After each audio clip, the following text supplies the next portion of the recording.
Bismillahirrahmanirrahim. Assalamualaikum warahmatullahi wabarakatuh. Alhamdulillah. Alhamdulillahilladzi arsala rasulahu bil huda wa dinil haqq liyudhhira ala dini kullih walau karihal kafirun walau karihal munafiqun walau karihal musyrikun.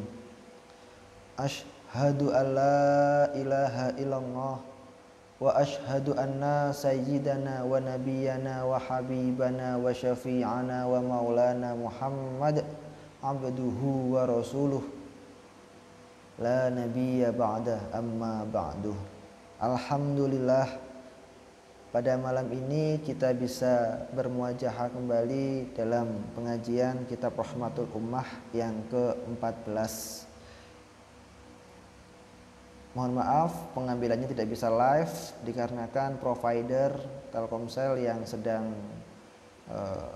ada gangguan sehingga sinyalnya naik turun. Jadi tidak memungkinkan untuk pengambilan live. Sehingga kami mengambil solusi untuk video secara offline. Oke, kita lanjutkan tadi.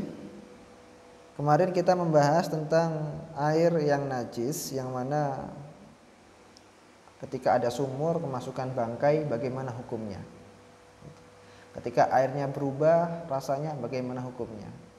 Menurut Imam Syafi'i bagaimana, menurut Imam Hambali bagaimana, menurut Imam Ahmad Abu Hanifah bagaimana, menurut Imam Malik bagaimana. Kemudian juga kemarin membahas tentang air mani. Air mani manusia itu hukumnya apa? Air maninya hewan hukumnya apa? Ya. Nah, sekarang kita membahas tentang ragu ketika ada sesuatu benda antara najis ataupun suci. Faslun, adapun ini pengkelasan. Lau istabahu ma'un tahirun binajasi. Jikalau keadaan air tidak jelas apakah air itu tahir suci ataukah air itu najis. Fa in kana ma'ahu aw an ba'duha tahirun wa ba'duha mutanajjisun, maka apabila ada bejana-bejana yang sebagian airnya suci dan sebagian lagi bejananya airnya najis,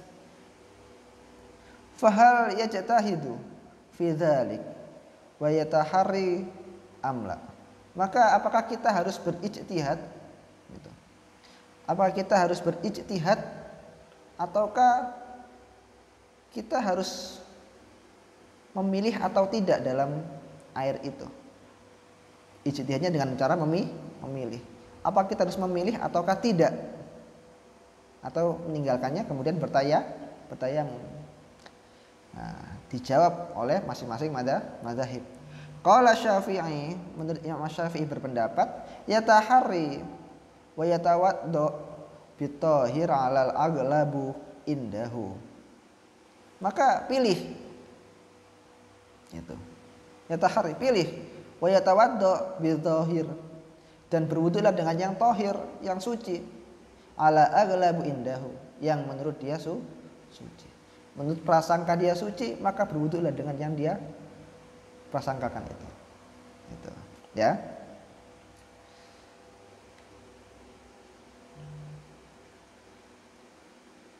Wa qala Abu Hanifah, dan Imam Abu Hanifah berpendapat, ingkana adatu tahiru aktsaru min adati mutanajjis jaza tahri. Jikalau jumlah yang suci dengan yang najis itu lebih banyak yang suci, maka boleh dia memilih. Katanya Imam Abu Hanifah. Jadi misalkan ada dua ember ini, ya. Yang mana satunya suci, satunya najis. Ember A berisi air suci, ember B berisi air najis. Maka menurut Imam Syafi'i boleh memilih menurut dia mana yang suci. Kalau menurut dia ember A itu suci, maka berwuduklah dengan menggunakan ember A. Kalau menurut dia ember B yang suci, maka berwudulah menggunakan ember B. Itu menurut Imam Asy-Syafi'i. Kalau Imam Abu Hanifah dilihat jumlah airnya, volume airnya lebih banyak mana. Kalau suci lebih banyak maka boleh dia memilih. Gitu. Berarti kalau sucinya lebih sedikit nggak boleh memilih. Paham tuh? Jadi misalkan ember A itu volumenya lebih banyak daripada ember B dan dia yakin yang banyak itu adalah yang suci, maka dia boleh untuk berwudu. Tapi kalau misalkan sebaliknya dia tidak yakin, maka tidak boleh untuk berwudu.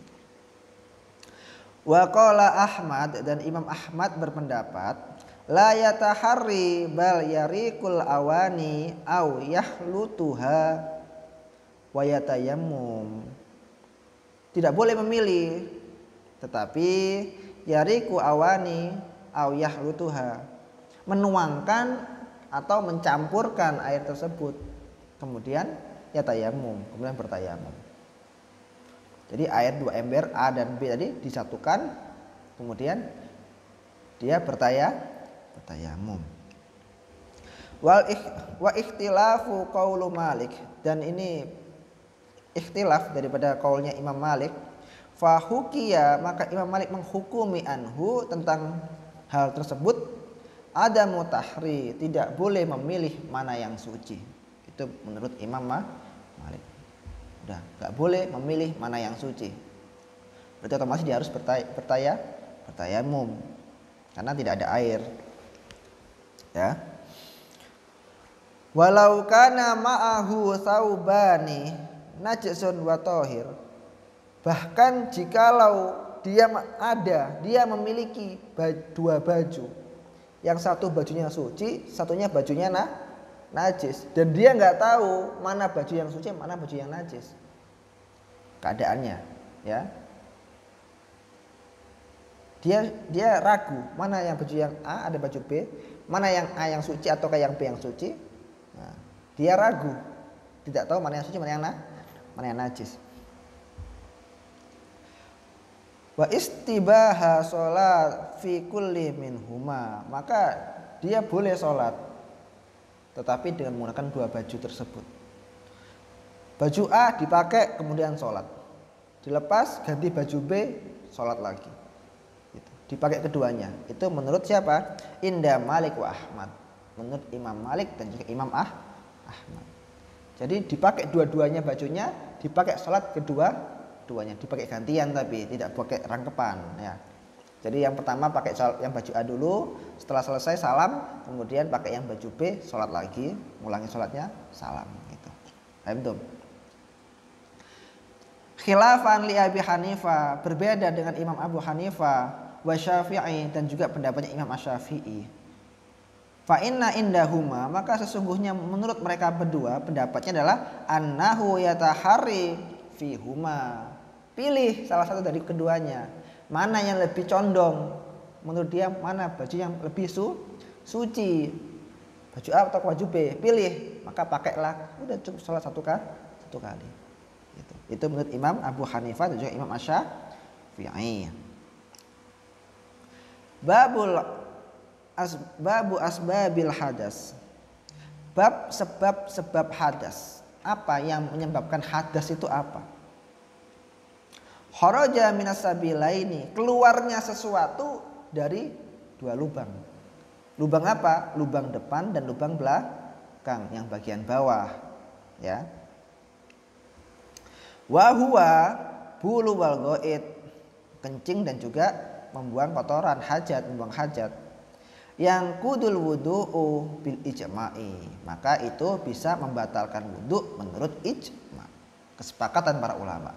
Kalau orang sudah keluar dari 2 lubang tersebut, air kencing dan juga air hajatnya, ya, buang air kecil dan buang air besarnya, maka dia wudunya menjadi batal dan diulangi menjadi wudu lagi. Wa amma nadir, adapun sesuatu yang jarang, kadaudi minat duburi, seperti keluarnya cacing dari dubur, cacingan, ya. Warihi min kubuli, atau keluarnya angin kayak kentut tapi dari lubang yang depan, lubang depannya keluar kentut gitu. Ya. Wal haso dan juga batu, wal istihado dan juga istihado darah, wal madi dan juga madi, fayang kudu aidon, maka membatalkan wudhu juga. Paham dong? Keluarnya cacing, keluarnya angin dari lubang yang depan, keluarnya batu, keluarnya darah istihado, keluarnya madi, maka ini membatalkan wudhu. Illa inda Malik, kecuali menurut Imam Malik. Berarti semua imamnya tadi, Imam Syafi'i, Imam Hanafi, Imam Hambali sepakat bahwa itu adalah membatalkan wudhu, kecuali Imam Malik tidak membatalkan wudhu. Ya, illa inda Malik. Wa istasna Abu Hanifah. Itu. Dan mengecualikan Abu Hanifah arihu min kubuli, keluarnya angin daripada kubul, lubang yang depan, keluarnya angin dari lubang yang depan, ya. Faqala, maka berpendapat Imam Abu Hanifah la yang kudu, tidak membatalkan wudu. Berarti yang membatalkan wudu apa? Keluarnya cacing, keluarnya batu, keluarnya darah, keluarnya madi, ini membatalkan wudu. Yang keluar angin dari lubang depan tidak membatalkan wudhu menurut Imam Abu Hanifah. Wal mani, adapun air mani, nakidun inda salasa, membatalkan wudhu menurut ketiga imam. Imam siapa? Imam Malik, Imam Hanafi, Imam Hambali. Malik, Hanafi, Hambali mengatakan bahwa keluarnya mani membatalkan wudhu. Wal asahu min madhab Syafi'i, dan pendapat yang benar dari madhab Imam Syafi'i, annahu la yang kudu, tidak membatalkan wudhu. Air mani itu tidak membatalkan wudhu, keluarnya mani tidak membatalkan wudhu menurut Imam Syafi'i. Wa in aujaba al-ghuslu, tetapi dia diwajibkan untuk mandi. Wudhunya nggak batal, tapi dia wajib untuk mandi besar, mandi junub, katanya Imam Syafi'i. Ya.